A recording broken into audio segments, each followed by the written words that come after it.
pemberhentian tetap kepada Tradu Hasyim Asyari selaku Ketua Merangkap Anggota Komisi Pemilihan Umum terhitung sejak putusan ini dibacakan. Ketua Komisi Pemilihan Umum Hasyim Asyari resmi dipecat dari jabatannya oleh Dewan Kehormatan Penyelenggara Pemilu DKPP pada Rabu 3 Juli 2024. Hasyim terbukti melakukan pelanggaran kode etik penyelenggara pemilu KEPP berupa tindak asusila terhadap seorang perempuan anggota Panitia Pemilihan Luar Negeri PPLN Den Haag Belanda. KPU kemudian menggelar rapat pleno tertutup untuk menunjuk Afifuddin sebagai PLT Ketua KPU menggantikan Hasyim Asyari. Sementara itu, untuk memastikan tahapan Pilkada 2024 tidak ada yang terganggu, Komisi Pemilihan Umum menentukan agenda prioritas. KPU memastikan tahapan Pilkada telah dirancang secara efisien dan efektif, baik secara anggaran maupun hal lain terhadap dukungan penyelenggaraan. Tak hanya itu, tahapan Pilkada juga mempertimbangkan memberikan waktu yang cukup untuk konsolidasi partai politik dalam proses pencalonan Pilkada. KPU menegaskan berbagai persiapan tak terganggu dari sisi keorganisasian dengan terus menguatkan konsolidasi internal di KPU. Tak hanya itu, terkait pemutakhiran data pemilih berkelanjutan, KPU telah melakukan hal tersebut secara rutin setiap 6 bulan sekali.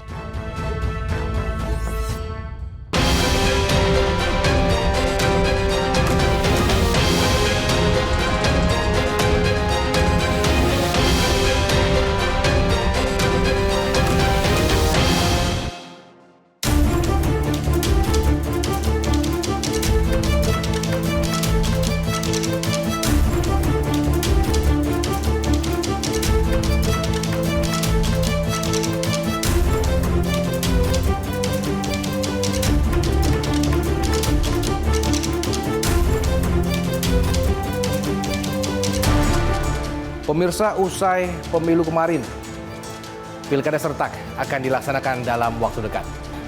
Masyarakat Indonesia pun bersiap untuk memilih pemimpin daerah yang terbaik untuk daerahnya masing-masing.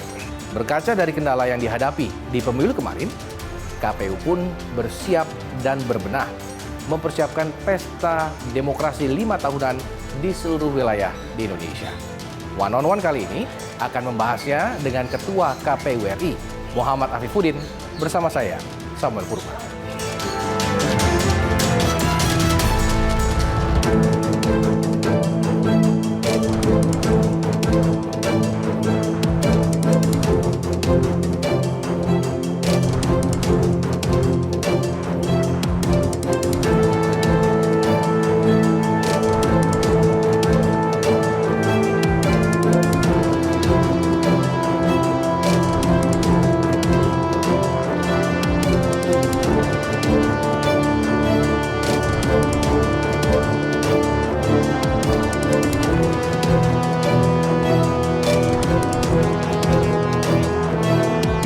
Halo Mas Afif. Ya, saya Halo, mana? Mas. Baik. Sehat? Sehat dong. Pusing nih? Nggak biasa. Biasa pusing maksudnya? Biasa pusing maksudnya. Ini kan sudah gelaran pilkada ini udah semakin dekat. Kira-kira boleh ngobrol-ngobrol sedikit? Sambil duduk dulu biar Boleh, enak. boleh. Oke. Mas Afif, semoga tidak mengganggu waktunya nih. Aduh, tidak dong. Udah biasa. Biasa diganggu. Biasa diganggu. Ini 112 hari kalau tadi saya melihat Iya. di depan gedung KPU. Ya. Gimana Mas menyambut atau menyongsong Pilkada serentak 2024? KPU ini seperti apa nih kesibukannya? Ya, yang paling penting sih sekarang ini kami lakukan percepatan untuk menyelesaikan PKPU. Di antaranya PKPU logistik, PKPU kampanye, dana kampanye. Ini sebenarnya di sisi kaminya sudah selesai kita bahas, tinggal kita mintakan konsultasi, bentuknya RDP di Komisi 2, tapi karena sedang masa reses jadi belum bisa dibahas. Oke. Nanti setelah itu baru kemudian diharmonisasi untuk diundangkan. Nah, selain itu tentu konsolidasi jajaran kita itu juga kita lakukan untuk apa ya? Ya menyiapkan segalanya lah, menyiapkan pilkadanya bisa berjalan lebih baik. Oke. Terkait dengan tadi kan kita tahu KPU ini sedang bersiap. Tadi ngomong soal PKPU-nya seperti itu kan. Apa yang berubah memang? Nggak banyak yang berubah sih sebenarnya. Di logistik juga mungkin ada sedikit perubahan, tapi intinya nggak banyak.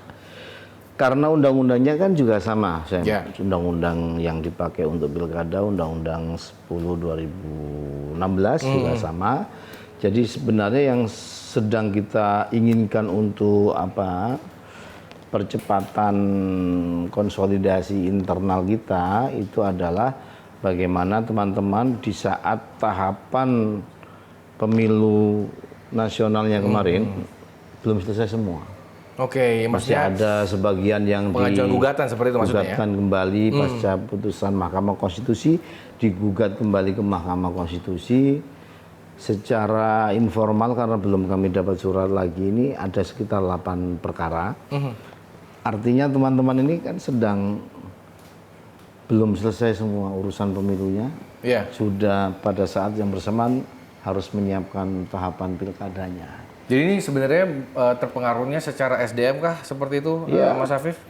Peristiwa yang nggak pernah terjadi sebelumnya di tahun yang sama, pemilu nasional, pemilu presiden, kemudian tahapannya beririsan dengan pilkada ini. Iya. Nggak bisa ada jedahnya, langsung seret, udah kita siapkan semua tahapan. Ini kalau tadi kita sedikit ngomong soal yang tadi masih berkasus seperti itu, Ya. Mas Afif. Ada timeline-nya nggak sih? Yang memang dari KPU sendiri ini harus selesai sebelum gelaran pilkada kah atau bagaimana? Sebenarnya idealnya itu sebelum pendaftaran calon kepala daerah 27 sampai 29 besok itu idealnya semua kursi DPR provinsi kabupaten kota sudah clear sehingga partai sudah bisa menghitung berapa kursinya sehingga kalau berkoalisi mencalonkan bupati, wali kota, gubernur bisa dilakukan. Tapi kami kan nggak bisa sama sekali mengintervensi proses yang di Mahkamah Konstitusi. Ya anggaplah ini situasi yang katakanlah pertama dan itu harus kita lakukan sehingga ya harus dimaklumi dan harus dijalani aja. Kalau dianggap kita milih ideal yang tadi itu sebelum pendaftaran sudah semua kursi jelas alokasinya, tapi karena masih ada gugatan masih mungkin ada perubahan. Nah karena masih mungkin ada perubahan, ya situasinya tapi itu akan mempengaruhi gelaran pilkadanya serentak semua wilayah atau beberapa wilayah doang? Beberapa saja sih. Oke. Kayak misalnya ini kan gugatan-gugatan yang ada kan hanya satu yang untuk dapil DPR RI, lainnya provinsi kabupaten. Oke. Mas Afif, bagaimana sih KPU saat ini mempersiapkan gelaran pilkada ini? Bagaimana mengurangi atau bahkan menghilangkan dampak kecurangan-kecurangan yang mungkin terjadi di pilkada? Apakah ada temuan-temuan nggak sih, Mas Afif? Iya, Sam. Sebenarnya kita ini penyelenggara ini kan menggelar pemilu tidak hanya sekali ya. Bahkan isi KPU penyelenggara ini kan biasanya ya mantan penyelenggara dari bawah atau dari lembaga yang lain gitu, dari Bawaslu. Ada yang jurnalis, artinya orang-orang yang berkutat juga dengan isu-isu pemilu pilkada. Nah karena sebenarnya yang ngurusi juga orang yang memang sudah biasa bergelut dengan isu itu, sebenarnya yang kita inginkan itu kita ingin membuat semacam mitigasi atau manajemen risiko di dalam tahapan. Kenapa kita mitigasi? Karena sebenarnya semua tahapan kan punya katakanlah tantangan. Ya betul. Salah satu tahapan yang biasanya paling meriah tantangannya itu pencalonan. Iya betul. Nah kan itu meriah itu. Mau di pemilu ketika pendaftaran peserta pemilu presiden, pendaftaran presidennya pasti itu menyita banyak perhatian. Betul. Kemarin apalagi Iya. soal usia kah, Iya. soal apa, nah gitu kan. Nah termasuk besok ini untuk pilkada. Jadi kita sebagai penyelenggara atau orang publik, orang awam juga bisa membayangkan pasti yang meriah ini pencalonannya karena inilah puncak dari pertarungan di pilkada ini. Orang boleh menjadi kandidat, Iya. kemudian prosesnya bagaimana, menang kalah itu bagian akhirnya kan. Iya, Gitu. iya, iya. Kepesertaan ini yang biasanya menjadi titik awal yang memicu. Kalau kemudian calonnya dua, potensinya akan sangat kompetitif gitu kan. Kalau pesertanya lebih dari dua, agak cair. Agak cair lah. Misalnya kemarin Ya. kita bandingkan dengan 2019. 19. Iya betul 19. Belum lagi kalau kota kosong, nah kan mungkin situasi itu sangat mungkin semua. Oke. Berarti ini kan kurang lebih sebenarnya pendaftaran itu tanggal 27 Agustus ya, betul ya Mas? 27, 28, 29 itu pendaftaran, artinya setelah menyampaikan berkas, syarat-syarat akan ada proses untuk diverifikasi, dicek kebenaran, ijazah dan seterusnya. Kemudian tanggal 22 September kalau nggak salah itu seseorang bisa kemudian dinyatakan ininya benar, syarat dukungan dan seterusnya. Oke. Ada waktu sebulan kurang dikit. Saya ingin kembali sedikit ke kecurangan misalnya Ya. gitu ya. Kita tahu kalau KPU pusat itu sangat terekspos Ya. dengan media atau mungkin di daerah-daerah yang cukup besar misalkan di provinsi-provinsi yang cukup besar. Tapi kan banyak yang di daerah-daerah yang mungkin banyak kita lihat di sosial media, Ya. ya dugaan-dugaan kecurangan lah. Ya. Kalau kita berkaca dari pilkada sebelum-sebelumnya seperti itu. Ya. Bagaimana KPU meminimalisir hal-hal tersebut terjadi? KPU bekerja sama dengan siapa juga Ya. untuk hal tersebut? Iya, kalau dibilang penyelenggara utama pemilu kan memang KPU. Betul. Ya kan, yang membuat aturan, yang menyelenggarakan IO-nya lah ya, Yeah. IO-nya.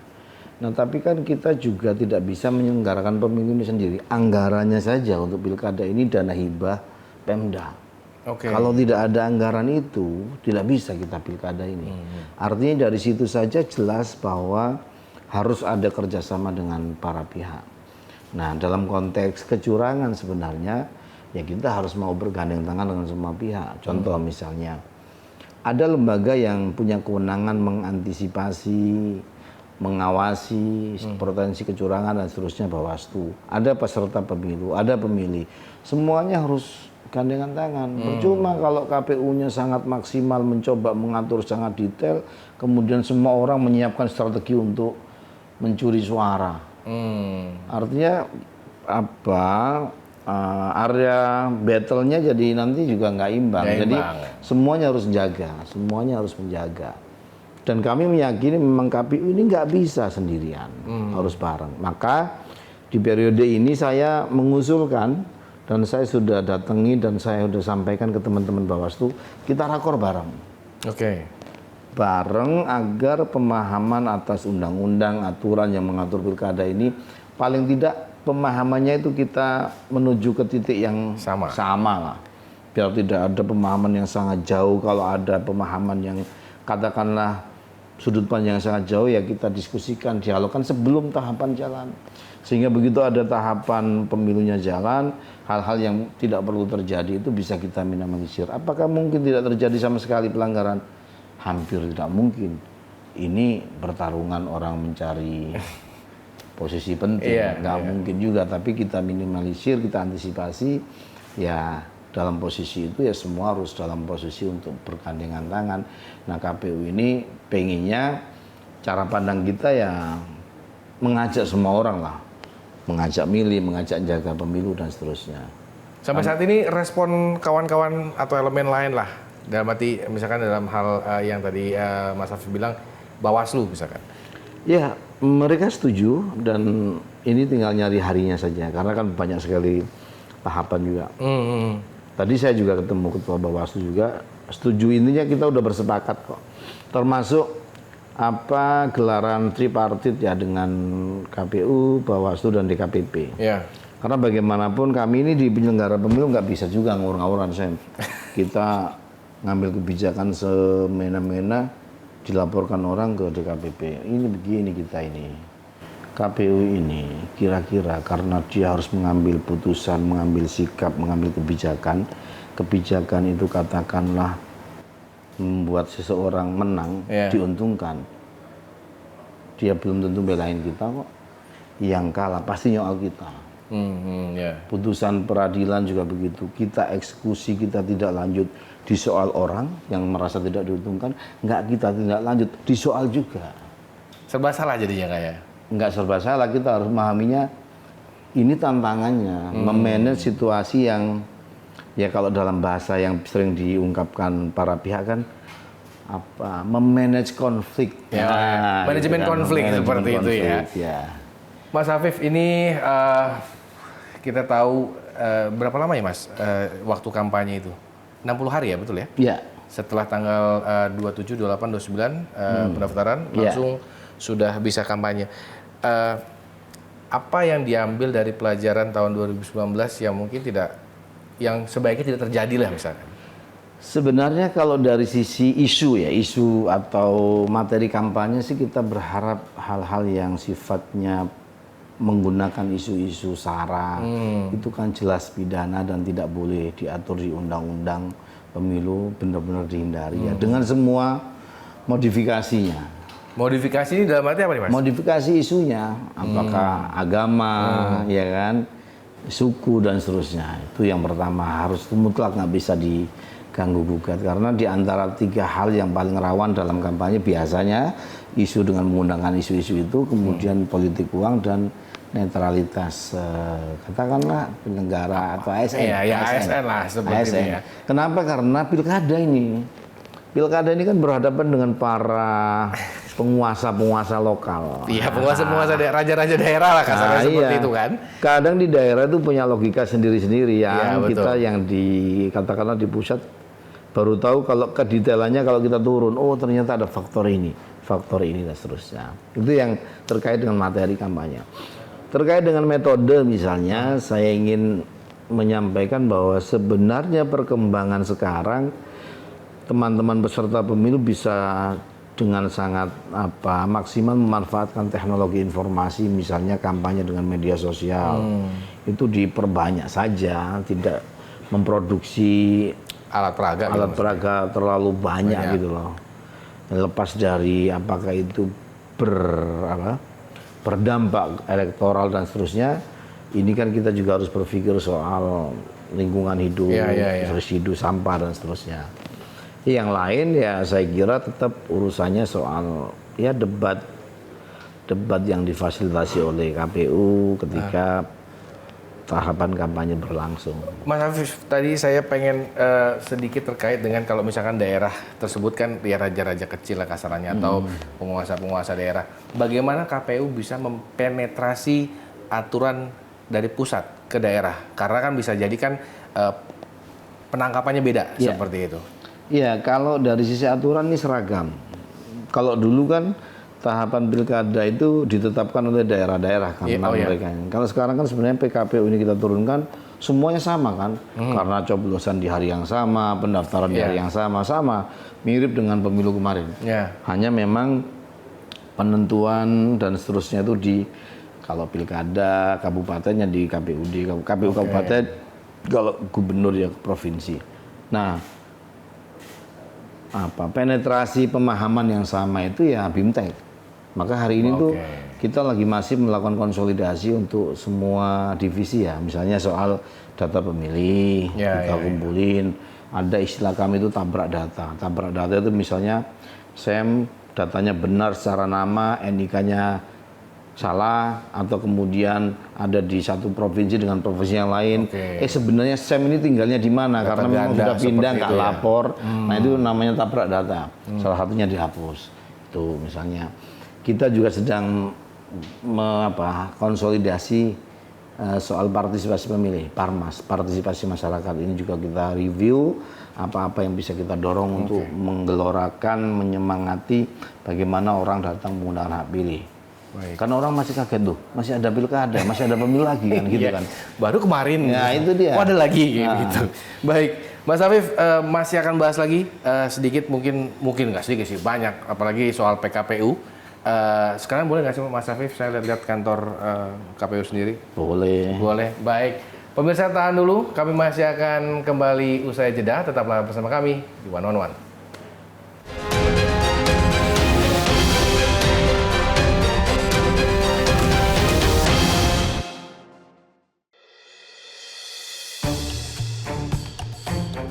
Jadwal pemilihan kepala daerah atau Pilkada serentak 2024 telah dirilis oleh Komisi Pemilihan Umum. Masyarakat Indonesia akan kembali menggunakan hak pilihnya dalam pemilihan kepala daerah. Seperti diketahui, pemilihan ini ditujukan untuk memilih gubernur, wali kota, bupati, beserta wakilnya di sejumlah daerah secara serentak. Sebagai rangkaian persiapan, KPU telah mengatur sekaligus menetapkan jadwal dan tahapan resmi pelaksanaan Pilkada 2024. Pemungutan suara Pilkada serentak tahun ini dijadwalkan akan berlangsung pada Rabu 27 November 2024. Namun, jauh sebelum hari pemungutan suara, terdapat beberapa tahapan yang perlu dilewati, seperti perencanaan program, pembentukan panitia, penetapan pasangan calon, hingga kampanye. Tahapan persiapan Pilkada serentak 2024 terdiri dari perencanaan program dan anggaran, penyusunan peraturan penyelenggaraan pemilihan, perencanaan penyelenggaraan yang meliputi penetapan tata cara dan jadwal tahapan pelaksanaan pemilihan, pembentukan PPK, PPS, dan KPPS, pembentukan panitia pengawas kecamatan, panitia pengawas lapangan, dan pengawas tempat pemungutan suara, pemberitahuan dan pendaftaran pemantau pemilihan, penyerahan daftar penduduk potensial pemilih, dan terakhir, pemutakhiran dan penyusunan daftar pemilih. Sementara itu, tahapan penyelenggaraan Pilkada serentak 2024 terdiri dari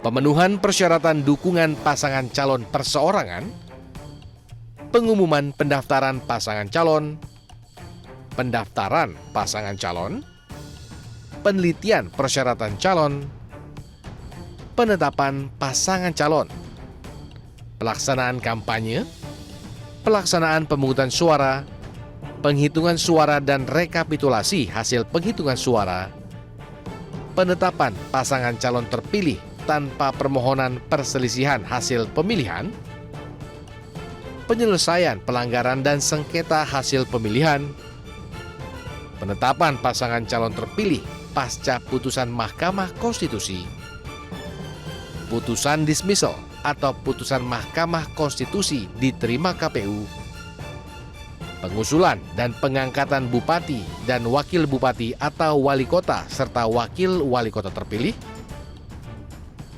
pengusulan pengesahan pengangkatan calon gubernur dan wakil gubernur terpilih.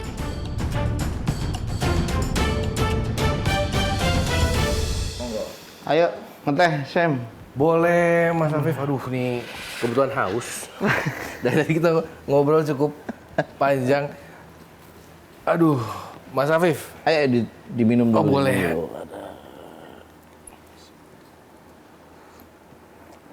Cukup panas.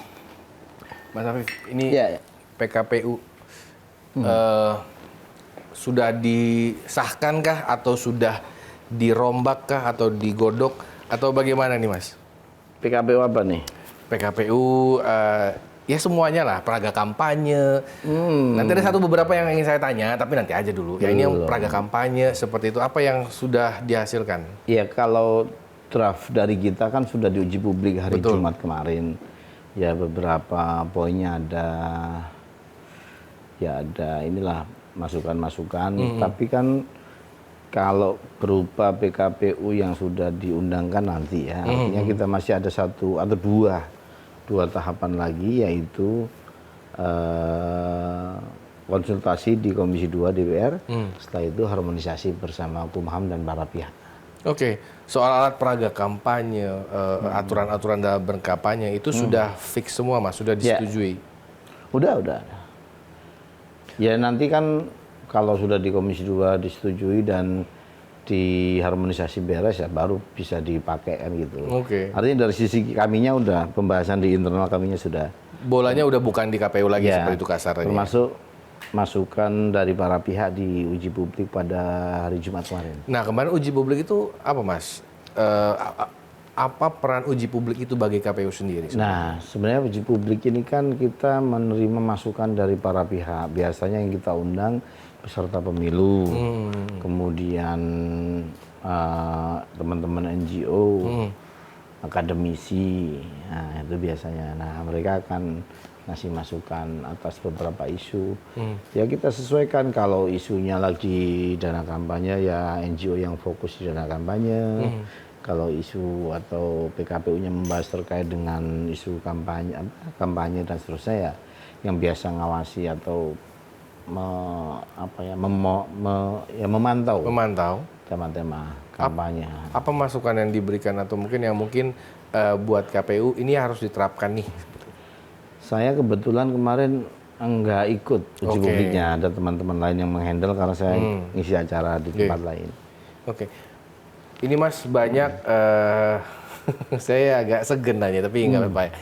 Kan demo mahasiswa sudah mulai, adalah beberapa kali terjadi terkait dengan PKPU, terutama tentang aturan umur dalam pencalonan. Iya. Nah ini bagaimana KPU menyikapi terkait hal ini? Mana sebenarnya yang clear gitu loh aturannya terkait hal ini?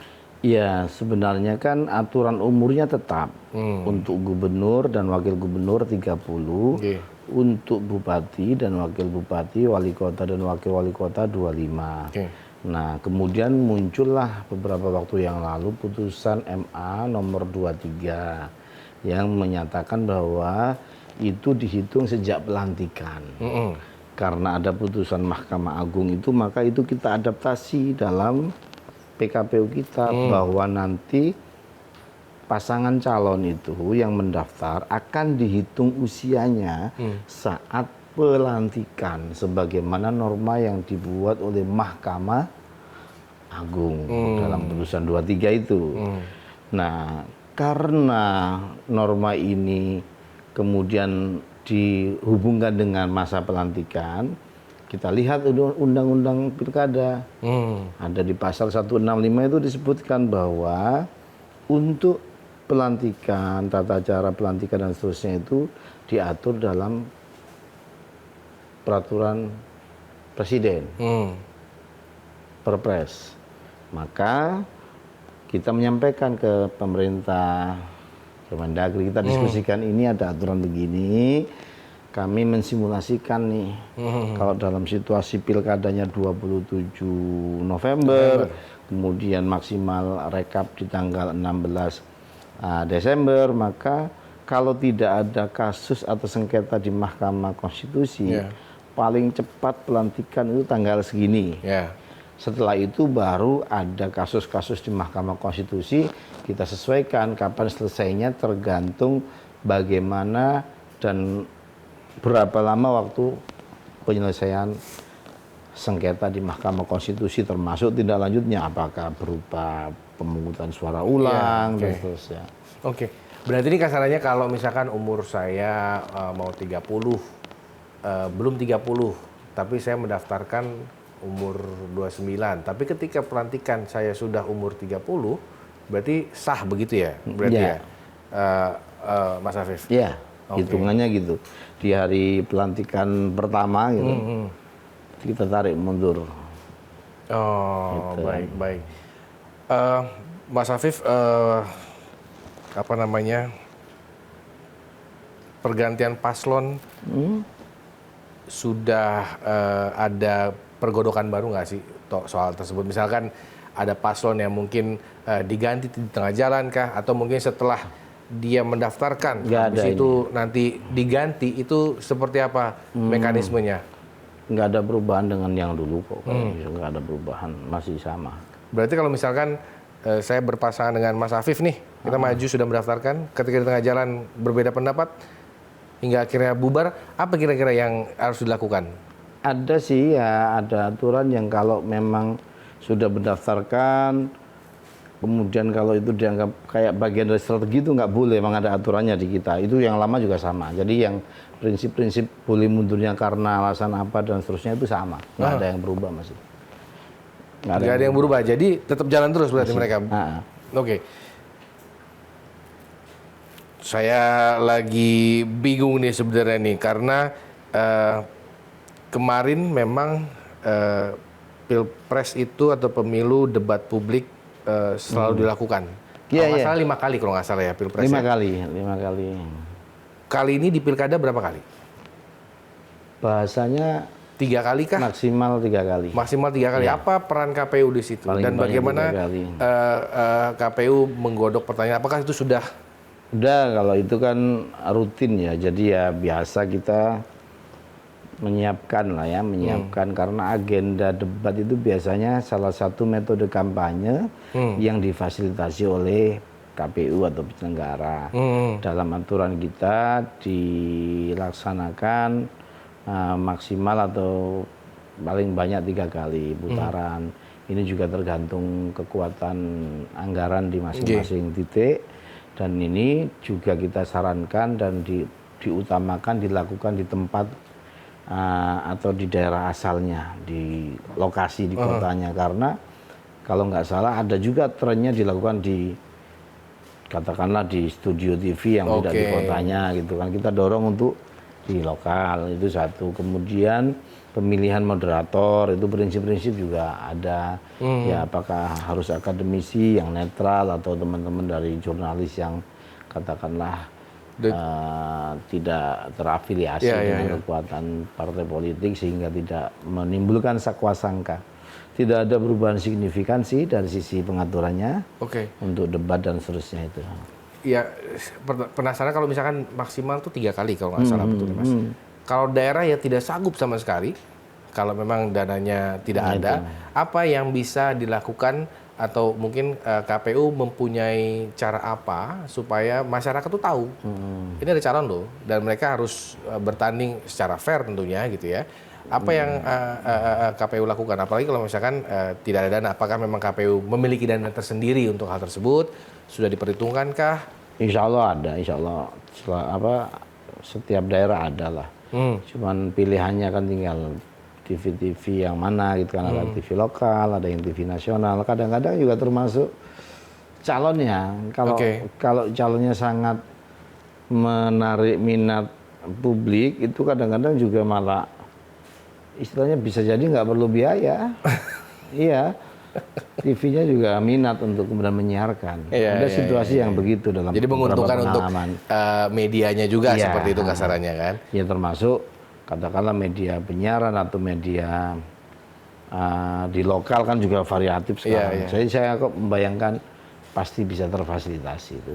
Oke, Mas Afif, ini kita bahas sedikit satu persatu seperti itu soal kota kosong. Apakah ada aturan terkait dengan melawan kota kosong atau kota kosong tersebut ditiadakan?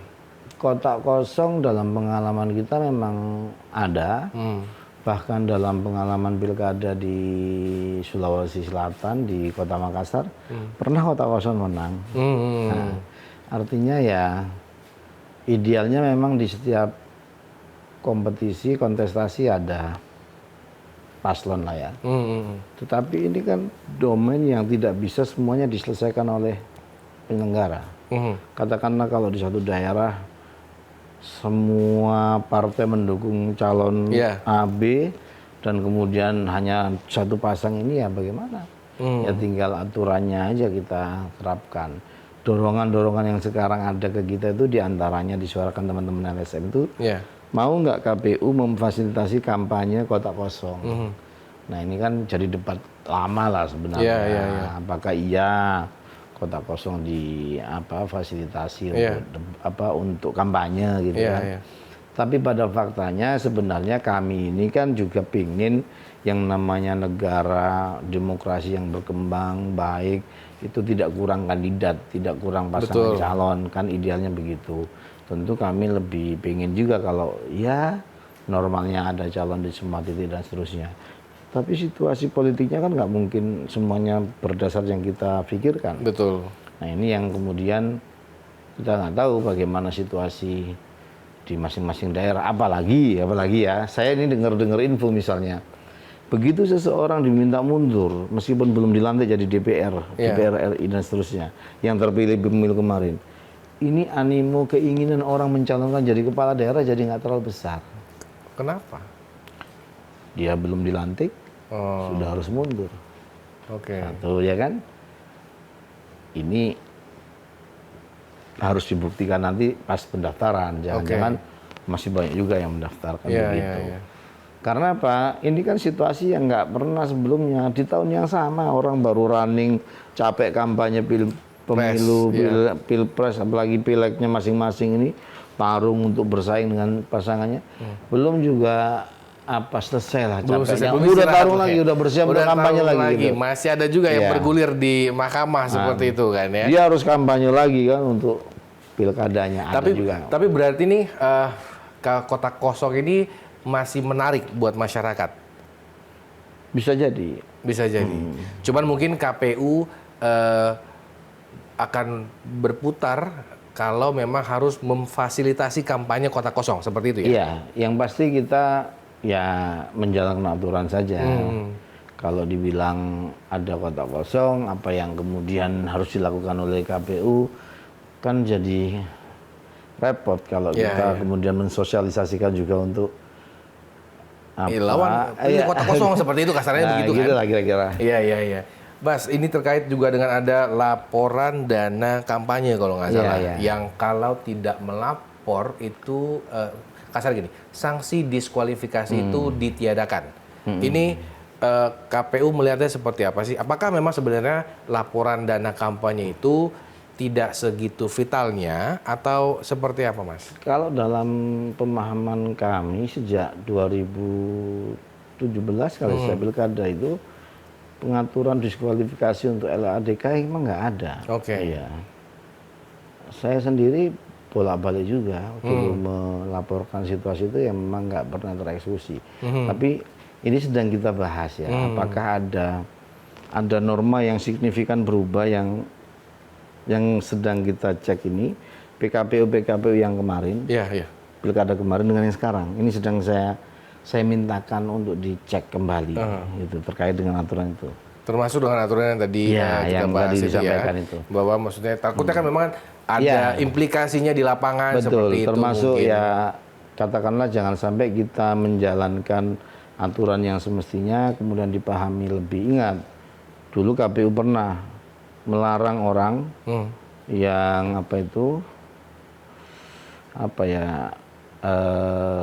pokoknya berkaitan dengan mantan terpidana segala macam itu kan juga di-challenge gitu. Artinya kita ingin lebih hati-hati juga lah. Ini maksudnya dalam arti mungkin mantan terpidana tuh yang mencalonkan diri Dulu seperti kan itu juga kan. gitu kan. Iya, Nah. iya. Baik. Mas Afif, boleh kita jalan-jalan lagi nggak Mas Afif? Sebelum kita akhiri perbincangan kita di segmen berikutnya. Pemirsa, One on One masih akan kembali usai jeda, tetaplah di tempat Anda.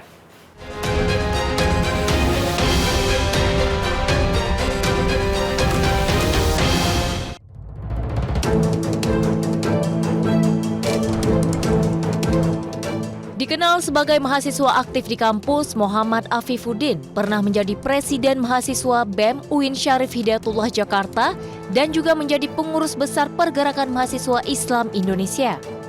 Lulus sarjana, pria yang akrab disapa Afif itu sempat mengabdi di Pusat Pengembangan Sumber Daya Manusia UIN, membidangi isu Islam dan demokrasi sambil melanjutkan studi Magister Manajemen Komunikasi Politik di Universitas Indonesia. Afif sempat menjadi dosen tidak tetap di jurusan Ilmu Politik, FISIP UIN Syarif Hidayatullah Jakarta. Pria kelahiran 1 Februari 1980 di Sidoarjo, Jawa Timur itu aktif bergulat dalam aktivitas kepemiluan, mulai dari menjadi relawan, pemantau di TPS pada pemilu 1999, hingga menjadi koordinator nasional Jaringan Pendidikan Pemilih untuk Rakyat. Sejak mahasiswa, Muhammad Afif aktif menulis artikel di beberapa media nasional. Tak hanya itu, ia juga menulis beberapa buku, di antaranya Inovasi Pengawasan Pemilu Berbasis Teknologi Informasi, Mengawasi Pilkada Masa Pandemi, Catatan Perjalanan Inovasi dan Kolaborasi, dan yang terbaru yaitu Buku Keadilan Pemilu. Pada tahun 2017, Muhammad Afifuddin terpilih sebagai anggota Bawaslu RI dan membidangi Divisi Pengawasan dan Hubungan Antar Lembaga. Beragam upaya pencegahan potensi pelanggaran pemilu dengan mengeluarkan Indeks Kerawanan Pemilu, pengawasan tahapan pemilu, sosialisasi kebijakan Bawaslu. Pada akhir masa purna tugas di Bawaslu, Afif juga sempat menjalankan tugas sebagai anggota Dewan Kehormatan Penyelenggara Pemilu.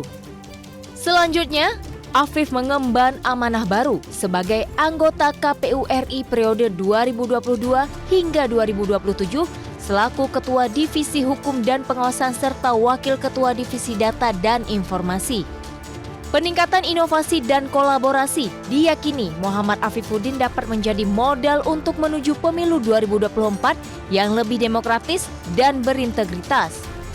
Belum lama ini, Komisi Pemilihan Umum resmi menunjuk PLT Ketua KPU RI Muhammad Afifuddin sebagai Ketua KPU definitif. Penunjukan itu diputuskan berdasarkan rapat pleno yang dilakukan oleh pimpinan KPU.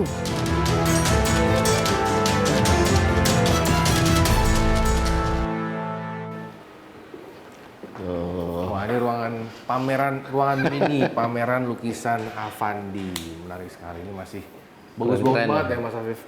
Mas Afif, ini pilkada akan diselenggarakan dalam waktu dekat. Ada isu yang beredar bahwa Presiden Jokowi cawe-cawe di pilkada kali ini. Ya. Ada tudingan bahwa ada settingan lah, si A di sini, si B di sini. KPU ini melihatnya seperti apa? KPU ini hanya bekerja sesuai dengan aturan lah ya. Kalau memang aturannya harus melakukan ini, ya itu yang kita jalani. Kenapa? Kalau kita menjalankan tahapan tidak taat terhadap aturan, pasti disoal sama orang, pasti dilaporkan ke DKPP, dan dampaknya bisa pemberhentian, peringatan keras terakhir, peringatan keras. Dan seluruh jajaran kami ingatkan, ikuti aturan, termasuk kami. Kalau ada putusan lembaga peradilan ya kami ikuti. Gitu. Oke, berarti siapapun paslonnya misalkan seperti itu, nanti yang memang didaftarkan KPU yang memverifikasi dan mensahkan bahwa mereka berhak atau tidak berhak dalam mengikuti pilkada sesuai dengan aturan. Iya, nanti juga orang yang katakanlah tidak puas ketika dia dinyatakan tidak memenuhi syarat, itu kan bisa menggugat. Menggugatnya bisa ke Bawaslu, ke PT UN, dan seterusnya. Jadi seluruh jalur ketidakpuasan itu juga ada.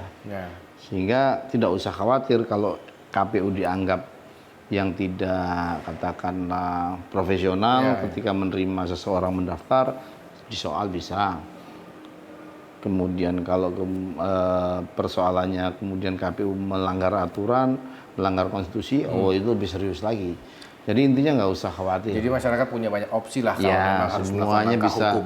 Semuanya bisa dilihat, dipantau langsung, dan kami kan dalam proses-proses penerimaan pendaftaran, rekapitulasi dan segala hal yang kita lakukan di kantor-kantor kita itu kita perintahkan untuk dilakukan live streaming sehingga semua orang bisa lihat. Jadi terbuka lah seperti itu ya. Mas Afif, boleh kita lihat lagi ruangan yang lain?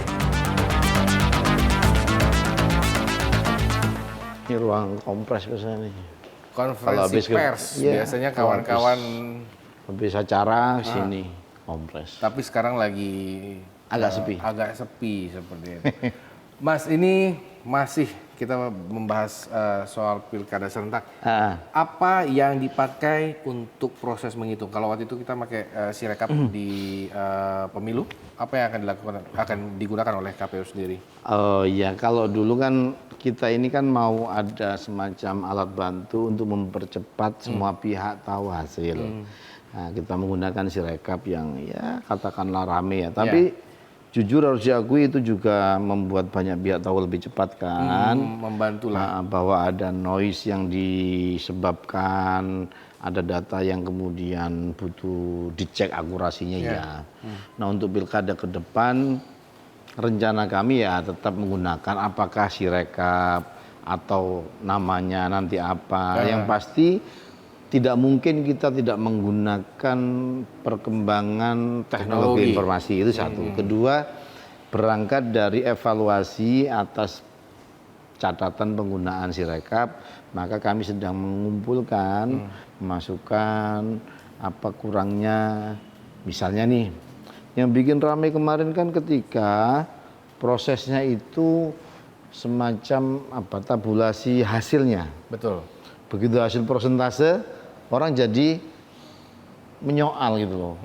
Karena mungkin kok beda, kok cepat, kok gitu. inilah ya. Nah, mungkin yang menjadi poin penting bagi kami adalah hasil sebagai mahkota hasil pemilu itu tetap dikirim.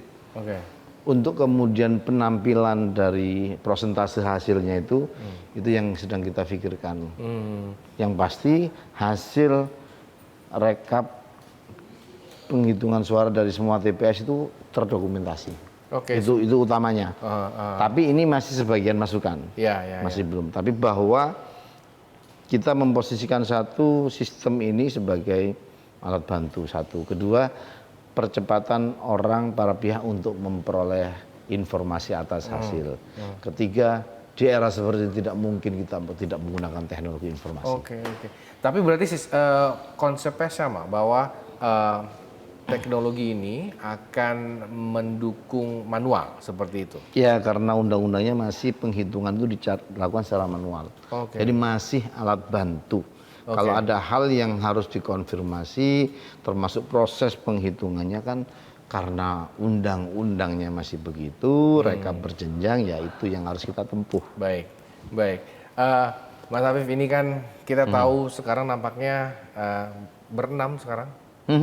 Dan memang kita tahu bahwa karena pemilu kemarin banyak orang yang nampaknya kasarnya kepercayaan kepada KPU ini berkurang, seperti itu.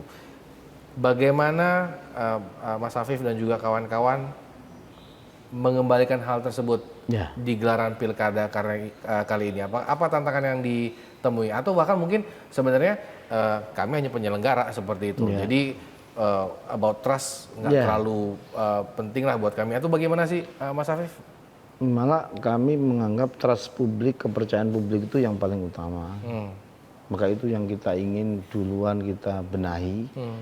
Dengan cara apa ya? Kami berkomunikasi, kami melakukan koordinasi-koordinasi, menjelaskan segala hal yang ada di kami, termasuk menjelaskan semua persiapan pilkada kami.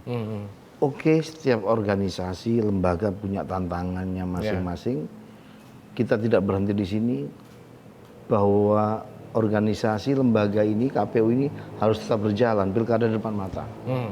Maka setelah konsolidasi internal, dan itu kita lakukan, apa-apa yang sudah kita harus lakukan di internal, misalnya soal ketepatan waktu, soal percepatan seluruh konsolidasi kita lakukan, konsolidasi untuk hubungan antar lembaga, saya anjang sana anjang sini dan seterusnya. Termasuk yang kita ingin lakukan adalah bagaimana kita ini apa ya istilahnya, meminta kerjasama, meminta bantuan para pihak. Ya, kami yakinlah pemilu ini diurus bareng aja berat, apalagi hanya KPU, nggak mungkin gitu. Nah, maka kami minta kerjasama semua pihak, ya semua yang bersifat kekurangan pelaksanaan tahapan kemarin, ya apakah Sirekapnya kurang, pelayanan kami kurang yang sifatnya teknikalitas penyelenggaraan, dan ataupun pelayanan dan mungkin juga kealpaan dari sisi hal-hal yang sifatnya manusiawi, pasti itu kita mintakan permohonan maaf lah, untuk kemudian meringankan langkah kami untuk ke depan. menghadapi pilkada ini. Berat, tapi harus kita hadapi. Oke. Tantangannya apa Mas di pilkada serentak nanti kira-kira? Apa yang akan Ya, ditemui oleh KPU? selain tahapan ya, karena ya serentak di periode kali ini saja kan, pilkada ini serentak di satu hari full semua kayak pemilu kemarin kan, itu udah belum pernah selain pemilu serentak. Nah itu tantangan. Yang kedua tadi itu trust publik. Ya. Maka ini dulu, kalau trust publik kita tinggi, kurang-kurang dikit, masih aman kita. Iya. Tapi kalau orang udah nggak percaya, bener pun dia nggak percaya. Iya, Gitu iya. lah maksudnya. Iya. Jadi kita ingin memposisikan bahwa ya sudah, kita siapkan semuanya, kita minta ya kerjasama dengan semua pihak agar pilkadanya berjalan dengan baik. Apapun, hari-hari tetap berjalan, pemilu pilkada kita sudah semakin dekat, konsolidasi internal kita lakukan, konsolidasi eksternal juga kita giatkan. Oke. Kita tahu apa namanya, anggotanya sekarang berenam sekarang. Ya, ya. Yang harusnya bertujuh, apakah memang ada rencana untuk kembali mengganjilkan sih sebenarnya, karena 7 ganjil gitu ya, tapi menjadi 7 lagi, atau bagaimana Mas Afif? Dan ketika berenam begini, apakah memang sebenarnya kita harus bertujuh nih, karena seharusnya memang seperti itu? Ya, kita menunggu secepatnya untuk pengisian pengganti antara waktu. Ya tentu proses-proses yang harus dilewati mungkin akan dibahas di paripurna dulu kah, terus setelah itu dilantik Pak Presiden baru masuk di sini. Semakin cepat ya bagi kami semakin baik, prinsipnya begitu. Dan ya semakin ada energi untuk persiapan pilkada kita. Untuk bagi-bagi tugas lah kasarnya. Ya seperti itu begitu. ya. Mas Afif, ini selalu beririsan dengan undang-undang lah misalkan seperti itu. Tapi sebenarnya saya penasaran, KPU sendiri punya, memang KPU adalah pelaksana undang-undang, mungkin seperti Betul. itu. Tapi apakah KPU sendiri punya, mungkin punya hak gitu loh untuk memberikan saran untuk undang-undang, atau harusnya begini, oke nggak gitu loh, untuk berdiskusi lah dengan pemerintah pusat. Sebenarnya gimana sih sebenarnya? Mungkin konteksnya kalau ada rencana revisi undang-undang pemilu gitu ya. Seperti itu. Pastinya ada lah ya usulan perbaikan dari sisi penyelenggara pemilu, usulan perbaikan dari sisi katakanlah Bawaslu, masyarakat sipil. Nah, KPU pasti punya pandangan dan seterusnya. Biasanya ada forumnya. Tentu biasanya pemerintah membuat tim dan seterusnya. Kalau nanti tiba masa, tiba waktunya, ya tentu mungkin ya setelah gelaran pilkada. Oke, masyarakat sendiri kalau memang ingin bukan berkecimpung ya, tapi ingin memberikan sumbangan ide, ada nggak sih jalurnya terlebih untuk pilkada lah, gelaran pilkada atau pemilu sendiri? Pasti ada, nanti juga dibahas di DPR kok, pasti ada. Nanti juga kan biasanya pembahasan undang-undang itu kan menyerap banyak aspirasi. Mengundang ahli, mengundang kelompok-kelompok masyarakat, mungkin NGO pemerhati pemilu. Pasti ada pada saatnya nanti ketika pembahasan ini, dan pasti masukannya itu berdasar pengalaman penyelenggaraan pemilu sebelumnya. Mana yang sudah baik, dilanjutkan, mana yang tidak baik, harus diperbaiki, apa yang kurang, dan seterusnya. Oke, berarti kita sama-sama menunggu akan seperti apa nanti ketika pendaftaran ya Mas Afif. Tapi saya penasaran, setelah gelaran pilkada, Mas Afif akan bertugas kalau nggak salah sampai 2027. Ya, ya. Pilkada ini serentak selesai 2024. 3 tahun, apa sih sebenarnya kerjaannya KPU nanti di 3 tahun itu? Kalau sekilas di undang-undang itu yang saya baca, ada tugas untuk pemutakhiran daftar pemilih berkelanjutan. Itu sifatnya ngecek data pemilih per 6 bulan. Gitu. Kemudian yang agak permanen itu kan melakukan pendidikan pemilih, pendidikan politik ya, itu. Ya selebihnya karena makna keserentakan sudah kita tarik seperti sekarang. kan karena keserentakannya dimaknai di 1 tahun seperti ini ya. Memang akhirnya kosong untuk helatan pemilunya kan. Di tahun 2025, 2026, 2027 awal ya sampai ada aturan yang lain. Oke, berarti aturan tersebut digodok mungkin setelah gelaran pilkada, lalu mungkin ada waktu untuk menggodok. Apakah perlu ada perubahan baik bukan baik tapi terlebih di mungkin undang-undang pemilu di 5 tahun ke depannya seperti itu? Ya itu domainnya pemerintah kalau mau merubah. Ya kan? Iya. Kalau memang ada, ya kalau bisa. Kan baru pemilu kali ini undang-undangnya sama dengan yang 2019. Undang-undang 7 ini dipakai untuk 2 kali pemilu. Iya. Biasanya kan selalu berubah. Jadi kalau misalkan ada perubahan pun jangan mepet-mepet seperti itu, karena kita sudah punya waktu mungkin ada beberapa tahun untuk menggodok kira-kira what's best buat pemilu ke depannya. Seperti itu ya Mas Afif. Baik, Mas Afif, terima kasih atas waktunya. Maaf sudah merepotkan. Kita berharap terima kasih. 112 hari. Betul ya? Tadi ada apa namanya? Ada pemberitahuan di gedung KPU 112 hari menuju Pilkada serentak 2024. Kita berdoa yang terbaik buat KPU supaya dapat bekerja dengan baik, jauh dari genggaman-genggaman beberapa pihak seperti itu, dan dapat berlaku adil bagi gelaran pilkada di seluruh Indonesia. Terima kasih atas waktunya. Makasih. Salam sehat.